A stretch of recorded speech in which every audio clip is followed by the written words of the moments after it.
जय हिंद बच्चों, स्वागत है आपका समाधान स्टडी यूट्यूब चैनल में। बहुत ही महत्वपूर्ण है सभी विद्यार्थियों के लिए यह क्लास। फिजिक्स के हम लोग यहाँ पर न्यूमेरिकल सॉल्व करवाते हैं, आपको क्वेश्चन सॉल्व करवाते हो बच्चों, और टॉपिक हम लोग इस पर क्लियर करते हैं। तो क्या सभी बच्चों को हमारा सेशन पसंद आता हो तो बिल्कुल बच्चों आप लोग सेशन को शेयर कीजिएगा, क्लास में रेगुलरली जुड़िएगा। तो आपकी क्लास प्रारंभ हो चुकी है, तो आप सभी विद्यार्थियों को मैं चाहूँगा कि आप लोग इस क्लास को जुड़े और अधिक से अधिक विद्यार्थियों तक शेयर करें, ताकि सभी को इसका बेनिफिट हो और सभी जो है यहाँ पर अधिक से अधिक संख्या में सिलेक्शन ले। तो बच्चों नेक्स्ट जो क्वेश्चन है आपकी स्क्रीन पर आ चुके हैं, क्या आप लोग यहाँ पर सक्षम है इसको कमेंट्स करने के लिए? तो मुझे आप लोग सभी विद्यार्थी कमेंट्स के माध्यम से अपने आंसर लोग बताएंगे। तो मैं अब जो है आज का सेशन यह प्रारंभ करता हूँ। तो जल्दी से बताइएगा, क्या सभी विद्यार्थी हमसे जुड़े हुए हैं? क्या जुड़कर जो है यहाँ पर सेशन को शेयर करना चाहेंगे? तो अधिक से अधिक विद्यार्थियों तक शेयर करें। चलिए क्वेश्चन आ चुका है सर, क्या है क्वेश्चन? तो बिल्कुल बच्चों क्वेश्चन आपकी स्क्रीन पर है, बिल्कुल आपको कमेंट्स करके हमें बताना है। तो देखिए क्वेश्चन है सर, जूल निम्न की इकाई है। तो बताइए जूल किसकी इकाई है? तो सभी के कमेंट्स आना चाहिए और बिल्कुल साथ में कमेंट्स आना चाहिए, क्या सभी बच्चा यहाँ पर सही कर पाएगा? तो देखिए सर, जूल किसकी इकाई है हमको पता है, बिल्कुल आपने बताया था हमें, जब आपने टॉपिक करवाया था तो आपने बताया था कि सर जूल किसकी इकाई है। तो सब लोगों ने क्या प्रयास किया? तो सर यहाँ पर ऊर्जा प्रयास किया है, तो बिल्कुल सही प्रयास होगा। तो सर जूल जो है ऊर्जा की इकाई है, आपने बताया था, कल वाली क्वेश्चन था यह। चलिए नेक्स्ट क्वेश्चन है बच्चा आपके सामने, अश्व शक्ति किसका एकक है? तो आपको बताना है कि किस अश्व शक्ति किसका एकक है, जूल का है, काम का है, शक्ति का है या फिर बल का है। तो 27 नंबर का क्वेश्चन आपकी स्क्रीन पर है। कल जो विद्यार्थियों ने क्लास नहीं देखा है बच्चा, जल्दी से जाकर वह क्लास देख लीजिएगा, ताकि आज के जितने भी हम लोग क्वेश्चन करें आपको पूर्ण रूप से समझ में आ जाए। तो देखिए सर इसका राइट आंसर क्या होगा? तो बच्चों इसका राइट आंसर होगा आपका शक्ति। क्या होगा सर? अश्व शक्ति किसका एकक है, मतलब किसका रूप है? तो यह है शक्ति का। शक्ति को बताया था मैंने, वाट से भी नापा जाता है। शक्ति हमारी क्या लगाती है? तो सर शक्ति हमारी वाट लगाती है। तो क्या होगा? ऑप्शन नंबर सी इसका राइट आंसर होगा। क्या सभी बच्चों को समझ में आ चुका है? मुझे थम्सअप कर दीजिए कि हाँ सर हमें सेशन समझ में आ चुका है। चलिए बढ़ते हैं बच्चा नेक्स्ट क्वेश्चन की ओर, देखते हैं नेक्स्ट क्वेश्चन क्या है। तो देखिए सर नेक्स्ट क्वेश्चन क्या पूछा गया है। तो नेक्स्ट क्वेश्चन यू आपके स्क्रीन पर आ चुका है, विद्युत मोटर में विद्युत ऊर्जा किस ऊर्जा में रूपांतरित होती है? गतिज ऊर्जा, यांत्रिक ऊर्जा, स्थैतिक ऊर्जा या फिर इनमें से कोई नहीं। तो क्या सभी बच्चों को क्वेश्चन समझ में आ रहा है? क्या क्वेश्चन क्या पूछा गया है? विद्युत मोटर में विद्युत ऊर्जा का किस रूप में रूपांतरित होता है? तो क्या बच्चा यहाँ पर ऑप्शन नंबर बी कर पाएगा? तो बिल्कुल सर ऑप्शन नंबर बी इसका राइट आंसर होगा। और हमने क्या प्रयास किया है? तो बिल्कुल सर हमने ऑप्शन नंबर बी किया, और बहुत ही शानदार तरीके से यह आंसर आता हुआ और बहुत ही बेहतरीन तरीके से यहाँ पर सभी विद्यार्थियों का आंसर सही आया है हमारे पास। चलिए बढ़ते हैं हम लोग तब तक नेक्स्ट क्वेश्चन की और देखते हैं नेक्स्ट क्वेश्चन क्या है सर। तो बिल्कुल स्क्रीन पर आपके क्वेश्चन आ चुका है, इसे सॉल्व करना है। न्यूमेरिक है बच्चा, ध्यानपूर्वक सॉल्व करें। और इसका जो है मैंने आपको जो है इसका मतलब सूत्र बताया था, आपको याद होगा। तो चलिए क्वेश्चन को ध्यानपूर्वक पढ़ते हैं हम लोग। 1 किलो के पिंड को 30 मीटर की ऊंचाई पर ले जाकर फिर उसी स्थान पर लाया जाता है जहाँ से वह चलता है, तो कार्य होगा। आपको बताना है कि वह कार्य कितना होगा। जी का मान इन्होंने दे दिया है, 9.8 मीटर पर सेकंड स्क्वायर होता है। तो बताइए 29 नंबर का बिल्कुल आपको सॉल्व करना है, बिल्कुल शानदार तरीके से सभी लोग सॉल्व करेंगे इसका आंसर और मुझे कमेंट्स करके बताएंगे। जी हाँ सर, हम लोग सॉल्व करके बिल्कुल बता देंगे आपको। चलिए सॉल्व करना है बच्चों, आपको सभी को सॉल्व करना है और मुझे कमेंट्स करके बताना है क्या क्वेश्चन आपको बिल्कुल क्लियर दिख रहा है। क्लियर दिख रहा है तो बिल्कुल हमें कमेंट्स करके बताइएगा। 29 नंबर का क्वेश्चन है सर, बिल्कुल हमें बताइएगा। तो देखिए बच्चा इसका राइट आंसर होगा क्या होगा सर? शून्य होगा। आपको मैंने पहले ही बताया था कि जो है यहाँ पर क्या होगा, कार्य इस पर निर्भर करता है, तो यह क्या होगा सर? शून्य होगा। अगर आपने प्रयास किया ऑप्शन नंबर डी तो बिल्कुल सही प्रयास होगा। क्या होगा सर? कार्य बिल्कुल शून्य होगा, कोई भी कार्य नहीं होगा और कोई कार्य आगे क्या नहीं बनने वाला है। चलिए बढ़ते बच्चा नेक्स्ट क्वेश्चन की ओर। तो सर नेक्स्ट क्वेश्चन क्या है? देखिए नेक्स्ट क्वेश्चन आ चुका है आपकी स्क्रीन पर सर। को क्या क्वेश्चन पूछा गया है? 10 केजी का पिंड 10 केजी का एक पिंड जमीन से 100 मीटर की ऊंचाई पर है, उसकी स्थैतिक ऊर्जा क्या होगी? तो बताइएगा, क्या 9800 जूल होगी, 9080 जूल होगी या फिर 980 जूल सॉरी, और यहाँ पर 10,000 जूल होगी या फिर 1200 जूल होगी? क्वेश्चन को ध्यानपूर्वक पढ़िएगा, उसके बाद ही मुझे कमेंट्स करके बताइएगा कि कैसे आपने इसे सॉल्व किया है। तो देखिए बच्चा इसमें कौन सा फार्मूला लगने वाला है सर? आपको स्टैटिक ऊर्जा पूछेगी। हाँ सर, आपने कल वाली क्लास में बताया था कि mgh इसका फार्मूला होता है, mgs मसाले। जी हाँ सर, हमें याद है mgs इसका फार्मूला होता है। तो देखिए यहाँ पर आपको क्या करना है, सिंपली यहाँ पर आपको क्या दिया है सर? यहाँ पर जो है यहाँ पर क्या दिया है आपको? 10 मीटर दिया है। जी हाँ सर, कि ऊंचाई मतलब ऊंचाई कितनी दिया है सर? 10 मीटर दिया है। जी का मान तो आपको पता ही है, बिल्कुल सर, जी का मान 9.8 होता है, हमें पता है 9.8 होता है। और जो है क्या 10 तो दिया ही हुआ है, और इसका केजी भी दिया हुआ है 10 kg। तो क्या अब इसे आप लोग गुना नहीं कर पाएंगे क्या? जी हाँ सर, हम लोग गुना कर पाएंगे। पॉइंट है तो पॉइंट के लिए 1 लिखते बच्चा, और जो संख्या उसके बाद रहती है उसके लिए डिजिट क्या लिखते? 10 लिखते। तो इस तरीके से यह 10 से 10 कट जाएगा, बचेगा क्या सर? 980 बचने वाला है। और हम जो है बच्चा जूल में इसे मापते हैं, तो क्या होगा सर? 980 जूल होगा। क्या सभी बच्चों को यहाँ पर समझ में आ रहा है क्या? ठीक है बच्चा, सभी विद्यार्थियों को समझ में आ चुका होगा। तो मैं नेक्स्ट क्वेश्चन की ओर बढ़ता हूँ। क्वेश्चन आपको पूरे ध्यानपूर्वक करना है, जैसे मैं सॉल्व कराता हूँ उसी पैटर्न पर आपको क्वेश्चन पूछे जाते हैं बच्चा। अब आप लोग गलतियां नहीं करेंगे। चलिए नेक्स्ट क्वेश्चन आ चुका है। सर नेक्स्ट क्वेश्चन क्या है? तो बिल्कुल हम बता दें आपको। नेक्स्ट क्वेश्चन पूछा गया आपसे, एक लकड़ी का भार 300 न्यूटन है। एक मकान की दूरी एक मकान की दूसरी मंजिल जिसकी ऊंचाई 7 मीटर है तक चलने के बाद वह वापस नीचे आ जाता है, तो वह किसका कितना कार्य करता है? 2100 जूल, 1000 जूल, 0 जूल या फिर 1200 जूल? तो क्या सभी बच्चे यहाँ पर समझ पाए हैं क्या क्वेश्चन पूछा गया है? चलिए सभी क्वेश्चन बताइएगा क्या पूछा गया है। एक लकड़ी का भार 300 न्यूटन है। एक मकान की दूसरी मंजिल जिसकी ऊंचाई कितनी है सर? 7 मीटर है तक चढ़ने के बाद वह वापस नीचे आ जाता है, तो वह कितना कार्य करता है? तो बताइएगा। सभी विद्यार्थियों को आंसर ध्यानपूर्वक करना है, सॉल्व करना है बच्चों। तो सॉल्व करके ही मुझे आंसर कमेंट्स करें। चलिए सर देखते हैं इसका राइट आंसर क्या होगा। तो देखिए बच्चा कैसे सॉल्व करेंगे देख लेते हैं हम लोग। और इसका आंसर सभी लोग का शून्य कर पा रहे हैं, तो बिल्कुल सर इसका राइट आंसर क्या होगा? शून्य होगा। कार्य क्या कहलाएगा? कार्य कोई नहीं कहलाएगा, मतलब कार्य क्या होगा सर? शून्य होगा। तो अब जो है आप लोग इसे सॉल्व करने की जरूरत नहीं पड़ेगी, क्योंकि कार्य तो यहाँ पर शून्य हो रहा है, इसलिए हम लोग इसे सॉल्व नहीं करेंगे। ठीक है बच्चा, तो आपको समझ में आ रहा होगा। बिल्कुल जो है सेशन को शेयर करेंगे अधिक से अधिक विद्यार्थियों तक। चलिए मैं चाहता हूं बच्चों कि आप लोग समाधान स्टडी से पढ़ रहे हैं, तो क्या है अधिक से अधिक संख्या में यहाँ पे सिलेक्शन ले ले। गतिज ऊर्जा का वेग 25% वृद्धि करने पर गतिज ऊर्जा पर क्या प्रभाव पड़ेगा? मैंने आपको बच्चा मर मर के समझाया है, और कल वाली भी क्लास में समझाया है। अगर आपने कल वाली क्लास नहीं देखा है तो आप लोग जाकर कल वाली क्लास जल्दी से देख लीजिएगा। यहाँ पर क्वेश्चन क्या पूछा है सर? गतिज ऊर्जा में 25% की वृद्धि कर दी। ए वाला फार्मूला बताया था गाइस। तो देखिए ए प्लस क्या होगा यहाँ पर? ए गुणित क्या होगा यहाँ पर? 100 होगा। ठीक है बच्चा, तो देखिए कैसे सॉल्व करेंगे। तो बिल्कुल 25 + 25, ठीक है, उसके बाद 25, तो 25 × 25 इस तरीके से सॉल्व करते हैं सर। आपने हमें कल ही बताया था, तो इस तरीके से सॉल्व करते हैं। देखिए तो 25 + 25 कितना होगा सर? 25 + 25 50 होता है। और जो यह 25 का स्क्वायर कितना होता है सर? तो 25 का स्क्वायर 625 होता है। और जो यहाँ पर डबल जीरो दिख रहा है बच्चा, तो उसे हम लोग क्या लगाएंगे? यहाँ पर ये पूरा तरीके से नहीं कट पाएगा, इसलिए हम लोग इसे काट नहीं रहे हैं। तो क्या लगाएंगे सर? पॉइंट लगाएंगे। मतलब क्या होगा सर इसमें? +6.25।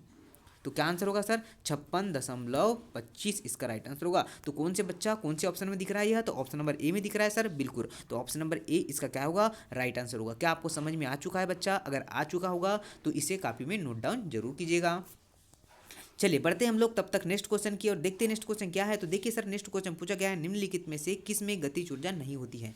तो आपसे सिंपली क्या पूछा गया है? आपसे पूछा गया है कि गतिज ऊर्जा किस में से नहीं होती है? चलती हुई गोली में, बहते हुए पानी में, चलते हुए हथौड़े में, खींची हुई धनुष में। तो देखिए बच्चा इसका राइट आंसर क्या होगा सर? क्वेश्चन क्रमांक 33 का अगर आपने ऑप्शन नंबर डी प्रयास किया है, क्वेश्चन पहले हो चुका है बच्चा, कि क्या होगा सर? धनुष इसका राइट आंसर होगा, मतलब खींची हुई धनुष में नहीं होगा। चलिए नेक्स्ट क्वेश्चन आ चुका है बच्चा, क्या है? यदि किसी चलिए क्वेश्चन को ध्यानपूर्वक पढ़ना है। यदि किसी कण का रेख संवेग दुगुना कर दिया जाए तो उसकी गतिज ऊर्जा पर क्या प्रभाव पड़ेगा? गतिज ऊर्जा दुगुनी होगी, 4 गुनी होगी, आधी होगी या वही रहेगी? चलिए क्वेश्चन मैंने कल करवा दिया था बच्चा, कितनी होगी सर? 4 गुनी होगी। क्या सभी बच्चों के कमेंट्स सही आ रहे हैं? तो बिल्कुल बच्चा यहाँ पर सभी विद्यार्थियों के कमेंट्स बिल्कुल बेहतरीन तरीके से सही आते हुए। चलिए सर नेक्स्ट क्वेश्चन क्या पूछा गया? 1 kg का मात्रा को 9.8 मीटर की ऊंचाई तक उठाने में लगभग कितना कार्य किया जाएगा? 1 जूल, 9.8 स्क्वायर जूल, या फिर 9.8 जूल, या फिर 1/9.8 स्क्वायर जूल? तो क्या सभी बच्चे इसका आंसर सही कर पाएंगे? देखते हैं राइट आंसर क्या आ रहा है हमारे पास। तो अगर आप विद्यार्थियों ने ऑप्शन नंबर बी ही किया प्रयास, तो बिल्कुल सही प्रयास होगा। क्या होगा सर? 9.8 स्क्वायर जूल होगा। क्या सभी बच्चा यहाँ पर सही कर पा रहा है? तो बिल्कुल बच्चा अगर आपने इसका ऑप्शन नंबर बी प्रयास किया है तो बिल्कुल सही प्रयास किया है। क्वेश्चनों को नोट डाउन कर ले बच्चा। मैं पहले ही बता चुका हूँ आपको कि आपको जो है क्वेश्चन यह इन्हें नोट डाउन करना है, आपको आगामी एग्जाम में देखने को मिलने वाले हैं। चलिए यदि यदि एक कण रैखिक सरल आवर्त गति में रहता है तो उसकी गतिज ऊर्जा कितनी अधिकतम होती है? कितनी होती है अधिकतम आपको बताना है सर। इसमें रास्ता के प्रत्येक बिंदु पर, माध्य स्थिति से आधी दूरी पर, या फिर छोर पर? तो सभी विद्यार्थी इसका आंसर करेंगे और कमेंट्स करके मुझे बताइएगा कि क्या आपका प्रयास आता है। तो देखते हैं हम लोग क्या सभी बच्चों का यहाँ पर प्रयास सही आ रहा है। तो अगर आप सभी विद्यार्थियों ने ऑप्शन नंबर बी किया है, क्या सर मध्य स्थिति पर, तो बिल्कुल सही प्रयास किया। क्या है सर ऑप्शन नंबर बी इसका राइट आंसर होगा। क्या सभी बच्चों के सही आ रहे हैं क्या? बिल्कुल बच्चा, आप सभी विद्यार्थियों के यहाँ पर आंसर बिल्कुल सही आते हुए मध्य स्थिति का और बहुत ही शानदार तरीके से ऑप्शन नंबर बी किया है और सभी बच्चे ने यहाँ पर आंसर सही पिक किया है। चलिए नेक्स्ट क्वेश्चन आ चुका है, आपको नेक्स्ट क्वेश्चन को ध्यानपूर्वक करना है। क्या है सर नेक्स्ट क्वेश्चन? एक चलती हुई कार और एक रेल इंजन दोनों में समान गतिज ऊर्जा है तो उसका संवेग ज़्यादा होगा। कार का, रेल इंजन का, दोनों का समान या फिर निश्चित नहीं कहा जा सकता। क्या होगा सर इसका आंसर? सभी विद्यार्थी लोग के कमेंट्स आ रहे हैं क्या हमारे पास? तो देखिए बच्चा क्या आंसर होगा इसका। अगर सभी विद्यार्थियों का यहाँ पर ऑप्शन नंबर बी आ रहा होगा, रेल के इंजन का। क्वेश्चन को पहले एक बार ध्यानपूर्वक हम लोग पढ़ लेते बच्चा, क्योंकि फिजिक्स है एक बार में समझ नहीं आती। यहाँ पर अदर जो है आपके सब्जेक्ट वाले स्टूडेंट हमारे साथ जुड़े हुए हैं, तो एक बार में फिजिक्स समझ में नहीं आती। अगर नहीं आती है तो बिल्कुल मुझे कमेंट्स करके बताएं। हम लोग 1 से 2 बार पढ़ेंगे क्वेश्चनों को, बट पूरा समझ के जाएंगे बच्चा। अब हमें सिलेक्शन लेना है, अब हमें अपने और अपने पेरेंट्स का नाम रोशन करना है बिल्कुल बच्चा, और अपने लिए भी कुछ करना है। तो देखिए क्या है क्वेश्चन, एक बार मैं पुनः पढ़ दूं आपके लिए। एक चलती हुई कार और एक रेल इंजन दोनों के समान गतिज ऊर्जा है तो किसका संवेग ज्यादा होगा? तो बताना है आपको। तो बताइए रेल के इंजन का संवेग ज्यादा होगा। क्या आपको क्वेश्चन समझ में आ चुका है क्या? बिल्कुल क्वेश्चन समझ में आ चुका होगा बच्चा। तो चलिए बढ़ते हैं हम लोग नेक्स्ट क्वेश्चन की ओर। चलिए नेक्स्ट क्वेश्चन क्या पूछा गया सर, तो देखते हैं नेक्स्ट क्वेश्चन क्या है। चलिए बच्चा, अगर आपको सेशन पसंद आ रहा होगा तो लाइक जरूर कीजिएगा, थोड़ा मोटिवेशन मिलता है हमें। चलिए सर नेक्स्ट क्वेश्चन क्या है, तो बिल्कुल बच्चा नेक्स्ट क्वेश्चन देख लेते हैं हम क्या है। तो सर नेक्स्ट क्वेश्चन पूछा गया हमसे, साधारण मशीन की क्षमता सामान्यतः दर्शाई जाती है। तो बताइए साधारण मशीन की क्षमता कितनी दर्शाई जाती है, मतलब किसमें दर्शाई जाती है? कार्य में, शक्ति में, किलोवाट में, या फिर इनमें से कोई नहीं। 38 नंबर का क्वेश्चन बच्चा आपके स्क्रीन पर आ चुका है। अगर जिन विद्यार्थियों ने यहाँ पर मैंने जो क्लास लिया था आपका, तो वह कार्य वाली जो आपकी क्लास थी वह जाकर जब जरूर से देख लीजिएगा, बिल्कुल आपको मज़ा आएगा और जो है आप लोग यह क्वेश्चन जल्दी से जल्दी सॉल्व कर पाएंगे। तो देखिए बच्चा इसका राइट आंसर होगा सर ऑप्शन नंबर सी। क्या होगा सर? किलोवाट इसका राइट आंसर होगा। क्या सभी का किलोवाट आंसर आ रहा है क्या? बिल्कुल बच्चा किलोवाट, अगर आपने सही प्रयास किया है, केजी वाट तो बिल्कुल सही प्रयास किया है। क्या होगा सर? ऑप्शन नंबर सी, बहुत ही बेहतरीन तरीके से। और सभी विद्यार्थी बिल्कुल सही प्रयास कर रहे हैं और बहुत ही शानदार प्रयास कर रहे हैं। चलिए बढ़ते बच्चा नेक्स्ट क्वेश्चन की ओर। तो नेक्स्ट क्वेश्चन क्या है सर, तो नेक्स्ट क्वेश्चन देख लेते हैं, थोड़ा ध्यानपूर्वक पढ़िए ना, पढ़ना है आपको। सर नेक्स्ट क्वेश्चन है आपके स्क्रीन पर, क्या है सर क्वेश्चन? जब एक चल वस्तु की गति दुगुनी हो जाती है तो उसका गतिज ऊर्जा कितना होगा? तो क्या दुगुना होगा, 4 गुना होगा, समान होगा, या फिर 3 गुना बढ़ जाएगा? 39 नंबर का क्वेश्चन आपके स्क्रीन पर है। तो देखिए बच्चा इसका राइट आंसर होगा आपका 3 गुना बढ़ जाएगा। क्या होगा सर? 3 गुना बढ़ जाएगा। अभी भी आप सभी विद्यार्थी, मुझे ऐसा लग रहा है कि कमेंट्स क्या करेंगे, ऑप्शन नंबर 4 करें, ऑप्शन नंबर बी करेंगे, दुगुना हो जाएगा, बट यह इसका आंसर वह नहीं होगा। क्या होगा सर? यहाँ पर 3 गुना हो जाएगा। तो क्या जो 39 नंबर मैंने क्वेश्चन करवाया बच्चों, आपको समझ में आ रहे क्या? मुझे एक बार थम्स अप कर दीजिए कि हाँ सर हमें सेशन पसंद आ रहा है, और जो है आपके 39 जो क्वेश्चन किया है हमने प्रॉपरली एक कॉपी उठाकर उन्हें नोट डाउन किया है और हम लोग इसका रिवीजन करने वाले हैं। ठीक है बच्चा, आप लोग रिवीजन करेंगे तो बेनिफिट आप ही को मिलने वाला है। चलिए अब मैं आपको दूसरे टॉपिक के ऊपर लेके चलता हूँ। यह तो हमने क्वेश्चन कंप्लीट कर दिए है, अब हम लोग नेक्स्ट टॉपिक के ऊपर लेके चलते हैं बच्चा आपको। जी हाँ सर, लेके चलिए चैप्टर नंबर 8। क्या है सर? दाब। क्या है? प्रेशर और डेंसिटी, दाब एवं घनत्व। क्या आज करने के लिए तैयार है? तो जी हाँ सर, हम लोग यह क्वेश्चन करने के लिए तैयार है। पहले हम लोग इसे समझ लेते हैं कि दाब क्या होता है। तो देखिए दाब होता है क्या, प्रेशर क्या होता है, ध्यानपूर्वक सुनिए बच्चा। प्रेशर क्या होता है? किसी सतह के एकांक क्षेत्रफल पर लगने वाला बल दाब कहलाता है। क्या सर? किसी एकांक क्षेत्रफल, जैसे कि यह क्षेत्रफल है, उस पर किसी क्षेत्रफल पर लगने वाला बल, जो बल हम लगा रहे इस पर, फोर्स जो लगा रहे बच्चा, ठीक है, तो वही क्या कहलाएगा? आपका दाब कहलाएगा। इसे क्या कैसे मापते हैं सर? इसे प्रेशर मतलब पी से मापा जाता है। हाँ सर बिल्कुल आपने सही कहा, इसे पी से मापा जाता है। सर इसका सूत्र क्या होता है? तो बच्चा बिल्कुल हम बता दें, दाब बराबर क्या होता है सर? अभी आपने डेफिनेशन हमें बताया है कि एकांक क्षेत्र पर लगने वाला बल, मतलब क्या होगा सर? प्रेशर बराबर आपका फोर्स अपॉन एरिया होगा। क्या सभी बच्चों को समझ में आ चुका है क्या फार्मूला? अगर आ चुका हो तो थम्स अप जरूर कीजिएगा। चलिए सर इसका जो है यहाँ पर क्या अदिश राशि है, वेक्टर क्वांटिटी है, स्केलर क्वांटिटी है, तो बिल्कुल यहाँ पर अगर अदिश राशि आपको चूज करना है तो बिल्कुल क्वेश्चन आपको आगे देखने को मिलेगा बच्चों। तो क्या सर, यह हो गया आपका अदिश राशि।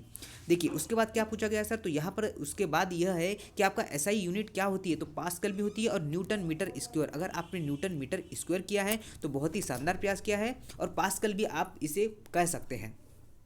चलिए आगे बढ़ते हैं। और क्या है सर, विमीय सूत्र आपसे पूछा जाता है। जी हाँ सर, बिल्कुल विमीय सूत्र हमें याद रखना है। क्या है सर, ml-1 T-2। क्या सभी बच्चों को यहाँ पर समझ में आ चुका है क्या?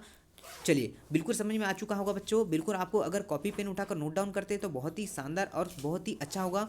देखिए वायुमंडलीय दाब, चलिए एटमॉस्फेयर और आपका प्रेशर होता क्या है। सामान्य वायुमंडलीय दाब वह दाब होता है जो पारे के 76 सेंटीमीटर वाले एक कॉलम के द्वारा 0 डिग्री सेल्सियस पर 45 अंश पर समुद्र तल पर लगाया जाता है। चलिए अब देखिए क्या कॉन्सेप्ट है सर इसके। वायुमंडलीय दाब, वायुमंडल दाब की पहली बार गणना किसने की थी सर, बान ग्यूरिक ने की थी। इसे नोट डाउन करेंगे सभी बच्चे, किसने की थी सर, बान ग्यूरिक ने की थी। जी हाँ, वायुमंडलीय दाब का एसआई मात्रक क्या होता है सर, बार होता है। बिल्कुल सर आपने बताया हमें। और एक बार बराबर कितना होता है सर, तो एक बराबर होता है 10⁵ न्यूटन मीटर स्क्वायर होता है। क्या सभी बच्चों को समझ में आ चुका है क्या? बिल्कुल सभी बच्चों को समझ में आ चुका होगा। देखिए नेक्स्ट क्या है सर, तो देखिए पृथ्वी की सतह से ऊपर जाने पर वायुमंडलीय दाब कम हो जाता है। वायुमंडलीय दाब को बैरोमीटर से मापा जाता है। वायुमंडलीय दाब को कैसे मापा जाता है सर, एग्जाम में बार बार क्वेश्चन पूछा जाता है कि वायुमंडलीय दाब को कैसे मापा जाता है, तो बैरोमीटर से मापा जाता है। अब आप लोग जो है गलत नहीं करेंगे क्योंकि आपने जो है यहाँ से पढ़ लिया है। चलिए नेक्स्ट क्या है सर, द्रव स्थैतिक दाब। इससे क्वेश्चन बन सकते बच्चा, आप लोग ध्यानपूर्वक पढ़िएगा। द्रव स्तंभ द्वारा लगाया गया दाब क्या होता है सर, इसका फॉर्मूला होता है PHDH। क्या होता है एक बार मैं नोट कर दूँ आपको, एच डी जी इसका फार्मूला होता है, जिसमें से एच क्या है, स्तंभ की ऊंचाई है, और डी क्या है आपका डेंसिटी मतलब घनत्व है, और जो एच है आपका गुरुत्वीय त्वरण है। क्या आपको फार्मूला समझ में आ चुका है बच्चा? तो फार्मूला समझ में आ चुका होगा तो नोट डाउन जरूर करेंगे। चलिए नोट डाउन जरूर करिएगा। चलिए घनत्व डेंसिटी के ऊपर लेके चलता हूँ बच्चों कि डेंसिटी क्या होती है सर, तो इसे भी हम लोग कॉपी में नोट डाउन करेंगे। तो देखिए डेंसिटी क्या होती है, किसी पदार्थ के एकांक आयतन में उपस्थित पदार्थ के परिक्रमण को मतलब परिणाम को घनत्व कहते हैं, डेंसिटी कहते हैं। इसका फार्मूला क्या होता है सर, तो इसका मात्रा अपॉन क्या होता है सर, मात्रा अपॉन आयतन।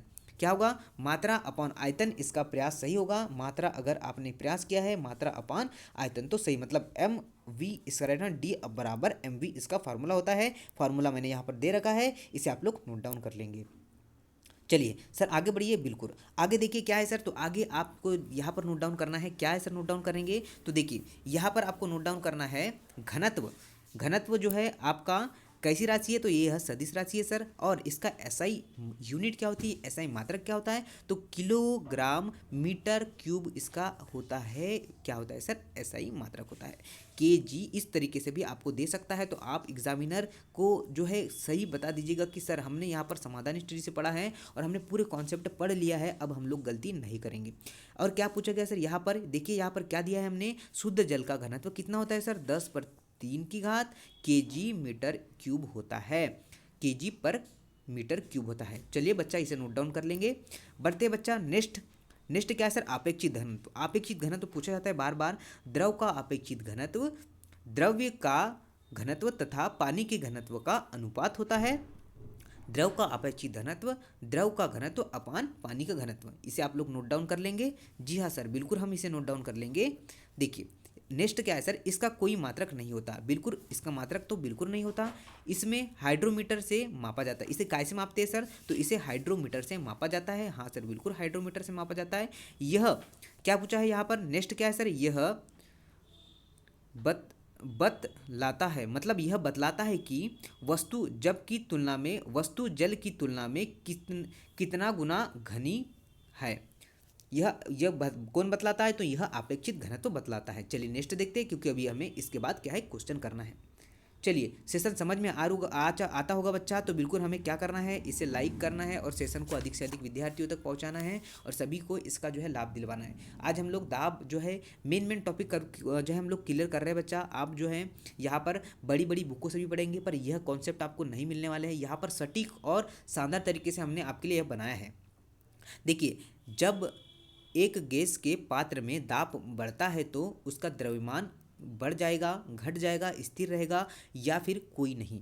तो क्या सभी बच्चा इसका ऑप्शन नंबर सी कर रहे हैं, स्थिर रहेगा? तो बिल्कुल सही प्रयास कर रहे हैं। क्या होगा सर? स्थिर रहेगा। आप सभी विद्यार्थियों का आंसर अगर स्थिर रहेगा आ रहा है तो बिल्कुल सही प्रयास आ रहा है। चलिए नेक्स्ट क्वेश्चन, मैंने अभी ही आपको बताया कि इसे नोट डाउन करना है बच्चों। तो देखिए क्या है, एक बार बराबर कितना होता है? सर अभी ही आपने बताया है और हम लोग इसे गलत नहीं करेंगे। 10 पर -5 की घात पास्कल, 10 पर 7 की घात पास्कल, 10 पर 5 की घात पास्कल, 10 पर 4 की घात पास्कल। तो क्या सभी बच्चा यहाँ पर सही कर पाएगा?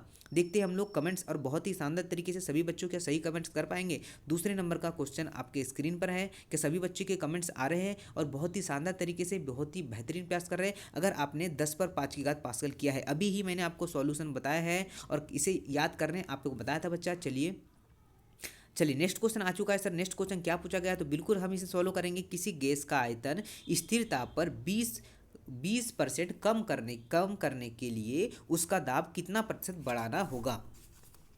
चलिए इसे सॉल्व कीजिएगा ध्यानपूर्वक बच्चा, उसके बाद ही इसे कमेंट्स कीजिएगा। चलिए कमेंट्स करना है आपको, कमेंट्स करते रहना है ताकि जो है आपको पूर्ण रूप से समझ में आ जाए कि हाँ सर बिल्कुल सही प्रयास किया हमने।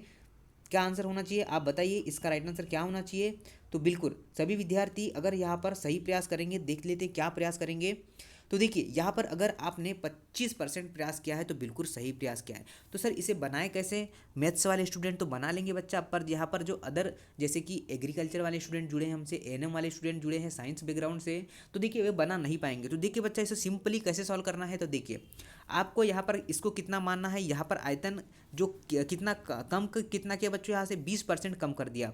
तो आपको हर समय कितना मानना है सर? 100 मानना है। बिल्कुल 100 मानेंगे सर। तो देखिए कितना कम किया? बिल्कुल 20। तो 20 तो आपको रखना ही है। यहाँ पर कितना रखेंगे सर? 20 तो हमें रखना है। कम कितना किया सर? तो 100 में से 20 कम कर दिया तो कितना बचा है सर? 80 बचा है। बिल्कुल। और परसेंट का क्या लगाएंगे सर? हम परसेंट का क्या लगाएंगे? 100 लगाते हैं। आपको पता ही है ना, परसेंट का आप लोग 100 लिखते हैं। इसको 100%, 100 को या तो परसेंट लिखिए या फिर परसेंट लिखिए, 100 लिखिए या फिर परसेंट लिखिए, दोनों बात तो एक ही है। जी हाँ सर हमने लिख दिया। अब हमें इसे क्या करना है? काटा पीटी करना है। देखिए कैसे काटेंगे सर? 20 एक 20, 20 चौ 80। हाँ सर 20 चौ 80 तो होता है। अब 4 एक 4, चार में अपन काटेंगे तो 25 चौ 100 होता है, तो ये कितने बार कट जाएगा? 25। तो क्या आंसर आएगा सर? 25% इसका राइट आंसर आएगा। क्या सभी विद्यार्थियों को यहाँ पर समझ में आ चुका? क्या अगर आ चुका होगा तो मुझे थम्स अप कर दीजिए कि हाँ सर हमें ये फार्मूला भी समझ में आ चुका है। कैसा करेंगे एक बार मैं पुनः आपको बता दूं। यहाँ पर 20 लिखेंगे क्योंकि कमी हुई है। बढ़ती तो अपन क्या लिखते हैं सर? 120 लिखते हैं, पर बड़ा नहीं है। क्या है सर? कमी हुई है, इसलिए हम लोग यहाँ पर क्या लिख रहे हैं सर? 80 लिख रहे हैं। 80 गुणित 100। बिल्कुल इस तरीके से कॉपी में नोट डाउन करेंगे और इसे 4 से काट देंगे और ये 25 बार कट जाएगा। तो 25% इसका राइट आंसर आएगा। चलिए बढ़ता हूँ बच्चों नेक्स्ट क्वेश्चन की ओर। देखिए नेक्स्ट क्वेश्चन क्या है? तो नेक्स्ट क्वेश्चन है, परम दाब है गोज दाब प्लस 1 बार, गेज दाब प्लस 2 बार, गेज दाब प्लस माइनस 1 बार, कोई नहीं। तो क्वेश्चन क्रमांक 4 का क्या सभी विद्यार्थियों के ऑप्शन नंबर ए आए क्या? तो बिल्कुल गेज बार प्लस 1 बार इसका राइट आंसर होगा। ऑप्शन नंबर ए इसका राइट आंसर होगा। क्या सभी बच्चों को क्वेश्चन समझ में आ चुका है? क्या आ चुका होगा तो हम लोग नेक्स्ट क्वेश्चन की ओर बढ़ते हैं।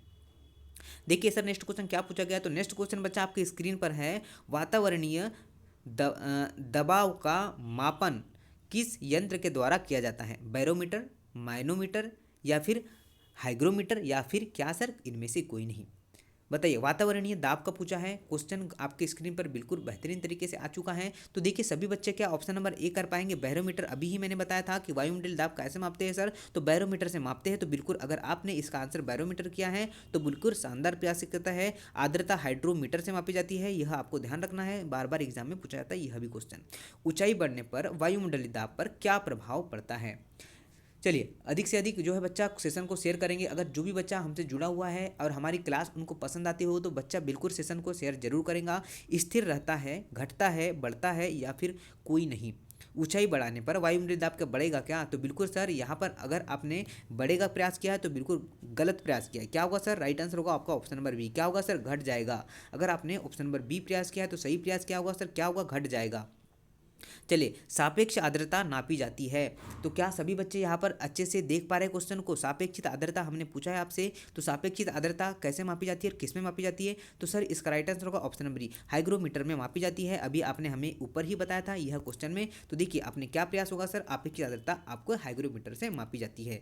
यह क्वेश्चन घुमा देता है बच्चों आपको, एग्जामिनर जो है हाइग्रोमीटर और हाइड्रोमीटर में घुमा देता है। अब आपको घूमना नहीं है, क्योंकि आपने बता दिया हाई ग्रो रहेगा। ग्रो देखिए बच्चा, ग्रो ग्रो काय में होता है, तो हमें आर्द्रता यहाँ पे द्र दिख रहा है बच्चों, यहाँ पर द्र, हाँ सर ये द्र दिख रहा है और यहाँ पे भी ग्रह दिख रहा है। तो इस तरीके से आपको ध्यान रखना है कि हाई द्र द्र दिख रहा है और यहाँ ग्रो दिख रहा है। तो अब इसे आप लोग गलत नहीं करेंगे, कॉन्सेप्ट आपको समझ में आ चुका है कि बहुत से बच्चे यहाँ पर कंफ्यूज हो जाते हैं, हाइग्रो की जगह हाइड्रो कर देते। एक अगर आप लोग एक क्वेश्चन भी गलत करते बच्चा तो 1000 स्टूडेंट से पीछे चले जाते हैं, और हम नहीं चाहते कि आप समाधान स्टूडियो के स्टूडेंट हैं और एक ही क्वेश्चन गलत करें और क्या आप लोग 1000 बच्चे से पीछे ना जाए।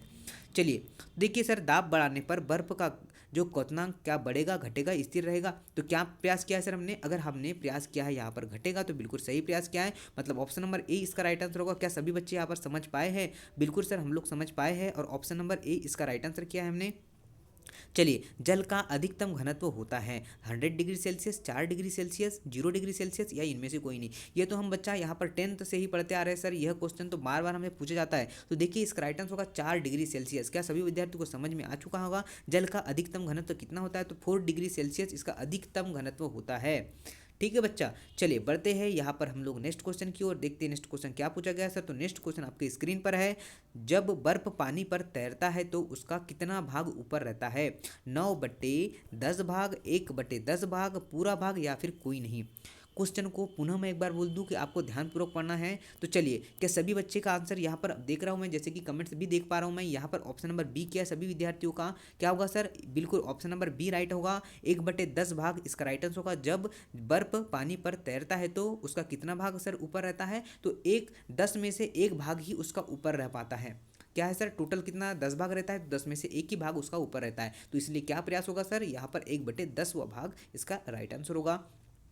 चलिए नेक्स्ट क्वेश्चन क्या पूछा गया है सर? नेक्स्ट क्वेश्चन है, बैरोमीटर में पारे का तल एक का एक गिर जाता है तो उसमें क्या होता है सर? आंधी होगा, तूफान आएगा या फिर मौसम साफ रहेगा कि हिमताप रहेगा? यह क्वेश्चन पूछा जाता है बार बार एग्जाम में। तो बच्चा इसका राइट आंसर क्या करने वाले हैं सर? तूफान आता है बिल्कुल। अगर जो है एकाएक अगर मौसम जो है बैरोमीटर का तापमान गिर जाएगा नीचे तो आंधी तूफान आएगा। ठीक है बच्चा, अगर जो है अचानक से ऊपर चले जाएगा तो वर्षा होगी और धीरे धीरे ऊपर जाएगा तो क्या होगा? मौसम साफ रहने वाला है। तो क्या आपको समझ में आ चुका है क्या? और यह था आज का अंतिम और लास्ट क्वेश्चन। और आज की क्लास आपको पसंद आएगी बच्चा, क्योंकि यहाँ पर हमने प्रेशर और डेंसिटी भी कंप्लीट कर दिया है और कल वाली क्लास में जो भी मैंने क्वेश्चन बचा के रखा था तो वह भी हमने कंप्लीट करवा दिया है। अब आपका जो है यहाँ पर प्रेशर और डेंसिटी भी खत्म हो चुका है। कल हम लोग नया टॉपिक क्लियर करेंगे। और क्या पढ़ेंगे सर? कल जो है नया टॉपिक पढ़ेंगे, आपका जो है पृष्ठीय तनाव सर पढ़ने वाले हैं हम लोग। तो आप लोग जो है एक बार खुद से भी पढ़ के आइएगा, उसमें मैं क्वेश्चन सॉल्व कराऊंगा आपको।